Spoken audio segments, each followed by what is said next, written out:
This first case Articles on the Go feature is titled, When It's Just Been One of Those Days.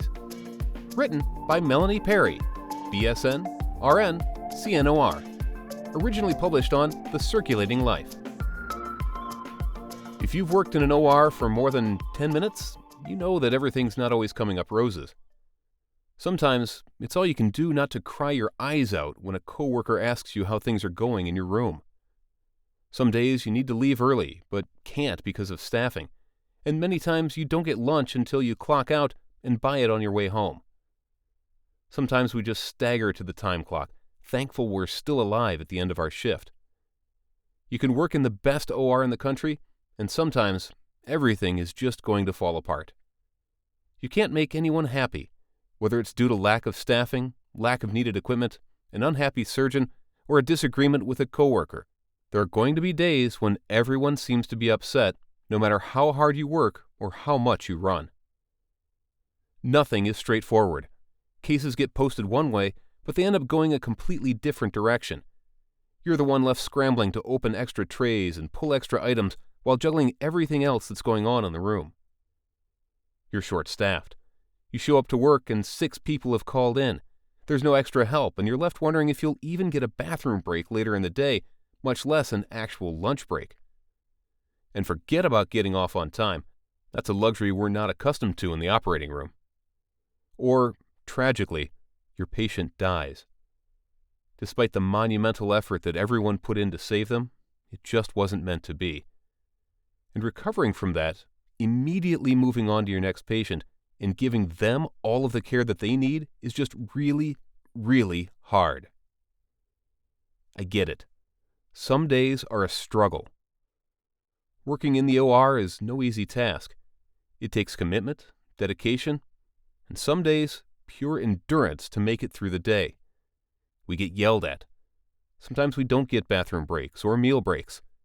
We get stuck past our shift because there's no one to relieve us, yet we can't just walk out and leave our patients on the table.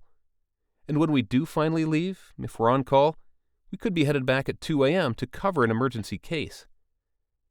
When it's just been one of those days, we're ready to throw in the towel and walk away. It's not worth it. We can't do it. Besides, what's the point anyway? Yet, we keep coming back. Why? Why do we keep coming back to a job that oftentimes leaves us feeling so beat up?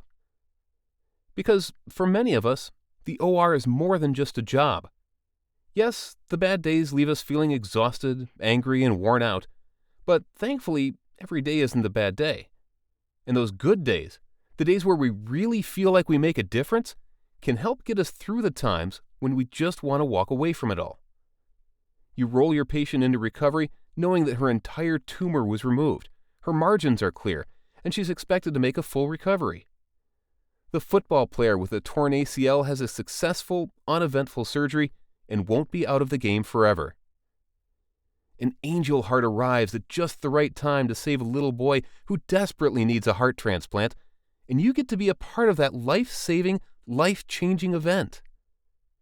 An older nurse who remembers what it's like to be a new mom offers to take your call on Mother's Day so that you can spend the day with your family. The friendships that you've forged through the long days, hard cases, and stressful emergencies run deep. These people are definitely your kind of people, and you love them. We're passionate about what we do. We know that each and every day we are making a difference in the lives of our patients. From the time we roll a patient into surgery until the time we leave them in the hands of the recovery room nurses, we are their voice. We are their advocate. And being there to help them get safely through the surgical process is what we do best. It's why we do what we do. And we do it really, really well. That'll do it for this week's article. As always, thanks for listening to this episode of First Case Articles on the Go.